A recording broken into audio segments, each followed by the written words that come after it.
Bonjour à tous.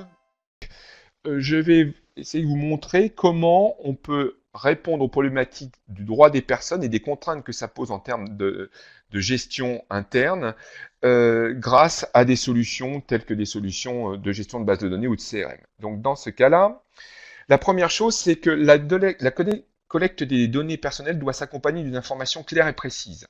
Ça veut dire quoi? Ça veut dire que vous devez montrer votre attachement au respect de la réglementation. Vous devez expliquer en quoi ces données sont collectées et pour quelle finalité, qui est susceptible de les exploiter, comment les personnes qui vous fournissent ces informations peuvent exercer leurs droits, éventuellement quelles sont les interactions et quelles sont la gestion de des interactions que vous faites avec les médias sociaux et jusqu'à la gestion des cookies.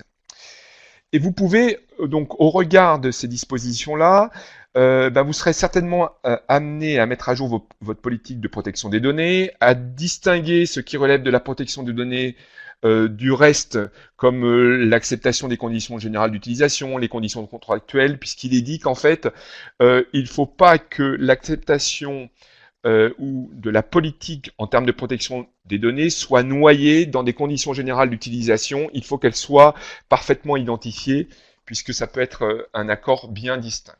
Ensuite, vous allez avoir donc à mettre à jour vos documents et supports, et notamment sur vos sites web, à mettre à jour certainement le gabarit de vos emails et de vos SMS si vous les utilisez, à mettre à jour votre livret d'accueil, vos contrats, à mettre à jour le script aussi de vos téléconseillers. Hein. Donc voilà toutes les actions que vous pouvez être amené à mettre en place pour pouvoir divulguer une information extrêmement claire et précise au moment de la collecte des données personnelles. Cet effort est extrêmement important parce qu'à partir du moment où vous avez diffusé cette information et où vous avez un accord derrière, vous allez avoir la possibilité de traiter les données en relation avec l'engagement que vous avez pris sans être en risque.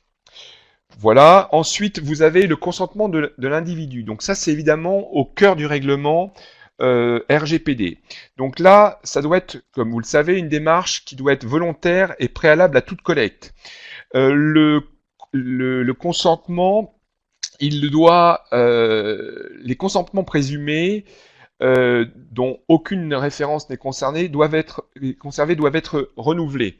Ça veut dire quoi? Ça veut dire que si aujourd'hui vous avez une base de données que vous avez constituée sans avoir ce consentement, vous serez amené à faire des campagnes d'opt-in pour pouvoir de nouveau obtenir ce consentement.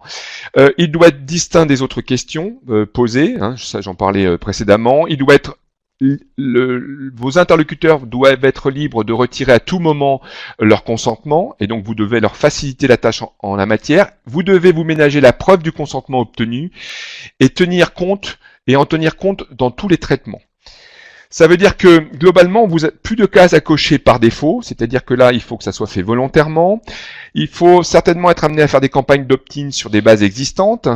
Vous pouvez être amené à avoir 2 cases à cocher dans le cas d'un achat, puisque là, dans le cas d'un achat, je dois m'engager à respecter un contrat, mais je dois aussi donner mon accord par rapport à l'utilisation des données personnelles que je vais fournir dans ce cadre-là. Je dois proposer le désabonnement évidemment à chaque sollicitation. Je peux être amené à proposer en ligne la gestion de tous les abonnements que je peux avoir à des newsletters et de pouvoir m'en désabonner. Il faut être en mesure de recueillir les qualifications du consentement, hein, que ce soit manuellement ou automatique, hein, puisqu'il faut vous en fassiez la preuve.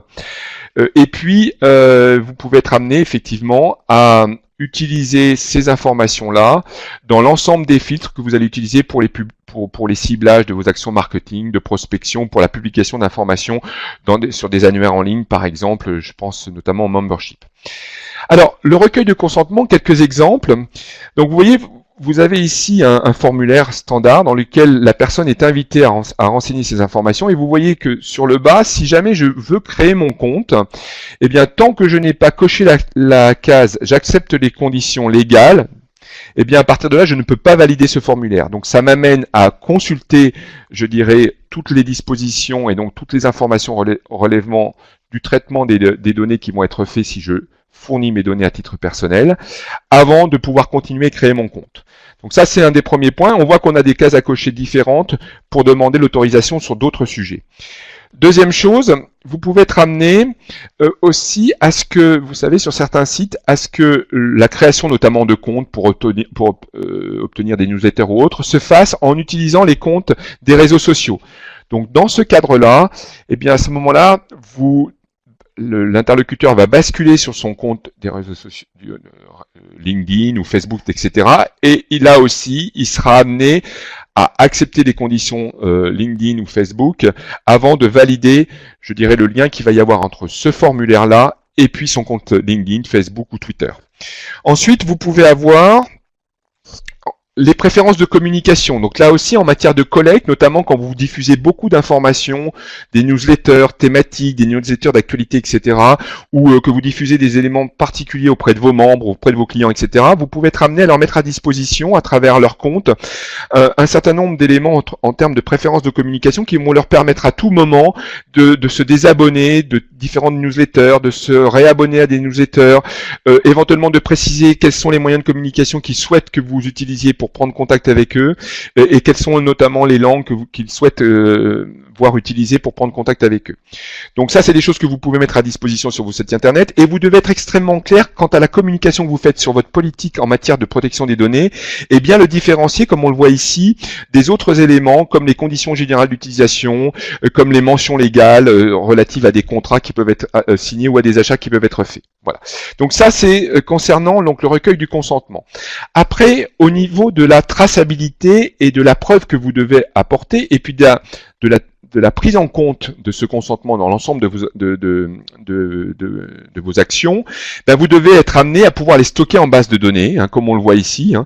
Donc j'ai une date, j'ai l'interlocuteur en question, je sais si le consentement il l'a donné au titre de son adresse professionnelle ou au titre de son adresse personnelle, je sais que j'ai obtenu son consentement via un moyen écrit, via un formulaire web, je sais que j'ai l'origine de son consentement, je peux aussi avoir les éléments liés à l'opt-in, à l'opt-out, c'est-à-dire de quels éléments il souhaite se désabonner.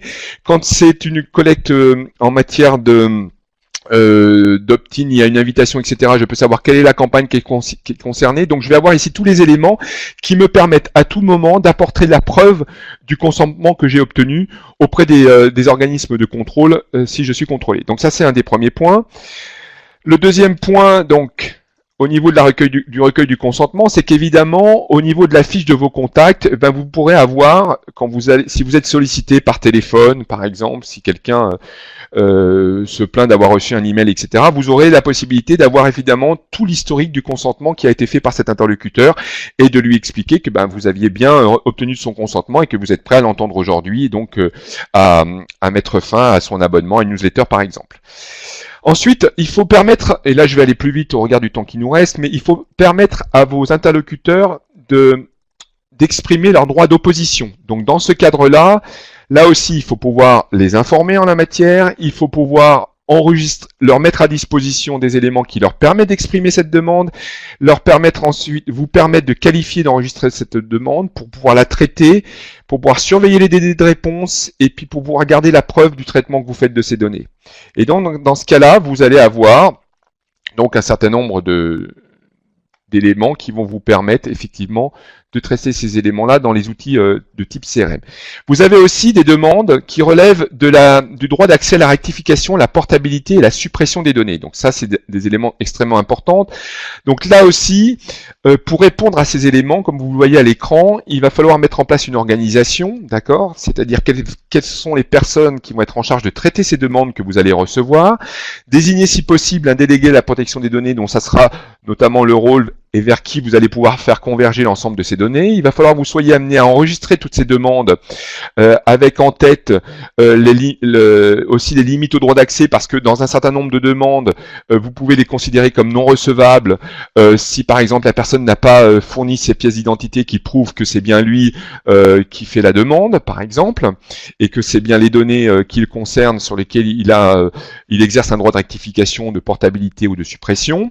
Il faut que vous soyez en mesure de traiter ces demandes, voilà, et en mesure aussi de surveiller les délais de réponse et de vous ménager là aussi la preuve du traitement de la demande.